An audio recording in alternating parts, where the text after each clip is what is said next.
آیتیں آتی تھی وہ عمل کرتے تھے. آیت آئی اقیموا الصلاۃ، انہوں نے نماز پڑھی.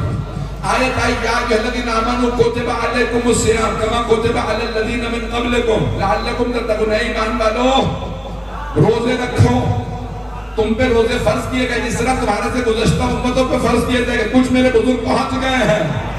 آیت آئی وَلِلَّهِ عَلَى النَّاسِ حِجُّ الْبَيْتِ مَنِ اسْتَطَاعَ إِلَيْهِ سَبِيلًا. اللہ کے گھر کا حج واجب ہے ان پر جن کے پاس استطاعت ہے، پیسہ ہے، دولت ہے، وہ حج پہ جائیں. توجہ، اللہ نے کہا وَآتُوا الزَّکَاةَ، زکات ادا کرو. صحابہ زکات دینے گئے. حج کی آیت آئی، صحابہ حج پہ چلے گئے. توجہ، سارے بچے کی توجہ. پھر جہاد کی آیت آئی، اے ایمان والو راہ خدا میں جہاد کرو.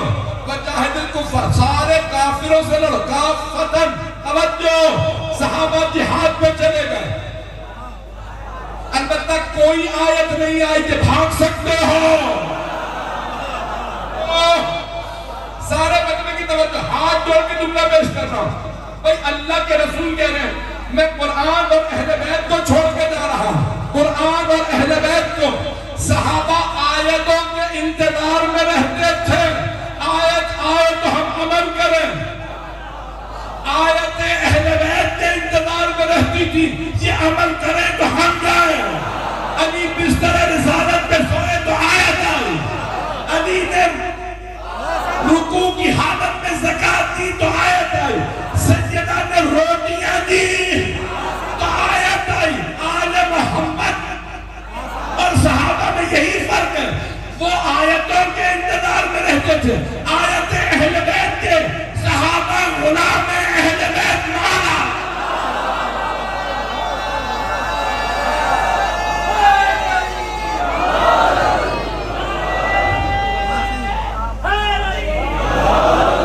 توجہ فرما رہے ہیں زندہ میں. غلام پر مولا کا مقابلہ نہیں ہوتا. غلام غلام ہوتا ہے، مولا مولا ہوتا ہے. اہل بیت مولا معالی ہیں، ان کی عظمتیں اور ہیں. اذان گرامی آیت انتظار میں رہتی ہیں یہ کب کب دعا کریں گے، کب کب نازل ہو. سیدنا نے سرزے میں روٹیاں دی تو سورہ حل عطا آ گیا تھا. پتہ نہیں لوگ ہیں یا نہیں ہیں. اذان گرامی سرور کائنات کے اہل بیت کا مقام کچھ اور ہے. صحابہ آیتیں سیکھنے کے لیے آل محمد کے پاس آتے تھے. ہمیں بتائیے یہ آیت کس کے لیے ہے. عزیزان گرامی تمام کے تمام صحابہ اگر ان کے فضائل کو دیکھا جائے، بہت بڑا نام ہے طبرانی،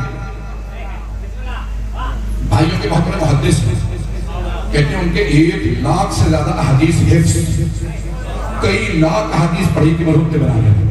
سننے کے لیے بات ہے ٹائم بھی میرے پاس. مرحوم طبرانی کہتے ہیں میں نے ساری احادیث پڑھی، سارے صحابہ کے فضائل مناقب کو پڑھا. میں نے سارے صحابہ کے مناقب پڑھے اور پھر میں نے اہل بیت کے فضائل پڑھے. میں نے دیکھا علی کے پاس 70 ایسے فضائل ہیں جس میں کوئی صحابی شریک ہی نہیں ہے. یہ شیعہ عالم نہیں ہے. پھر کہتے ہیں میں نے سارے صحابہ کے فضائل پڑھے. مجھے دیکھنے میں نظر آیا سارے صحابہ کا ان کے فضائل میں بھی ان کا امام علی ہے. اب میرے جملے پہنچے نہیں جانے گیا.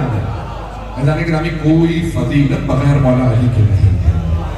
میرے جملے پہنچ رہے ہیں. آپ نے جو موضوع دیا میں اسی حساب سے پیش کر رہا ہوں. میدان گرامی آج ساری دنیا دیکھ رہی ہے. عام طور سے دیکھنے میں آتا ہے جو زیادہ قابل ہوتا ہے نا پڑھائی میں پڑھاکو بہت ہوتا ہے. یہ جملے سے پہنچ رہے ہیں. پڑھائی میں زیادہ ہوتا ہے وہ پہلوان نہیں ہوتا. کچھ لوگ پہنچ گئے ہیں جو زیادہ پڑھتا ہے نا اسے 10 12 14 گھنٹے 16 گھنٹے پڑھے گا تب قابل بنے گا.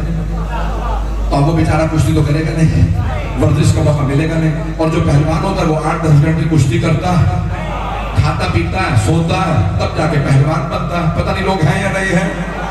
توجہ, ہاتھ جوڑ کے پیش کر رہا ہوں جملے کو.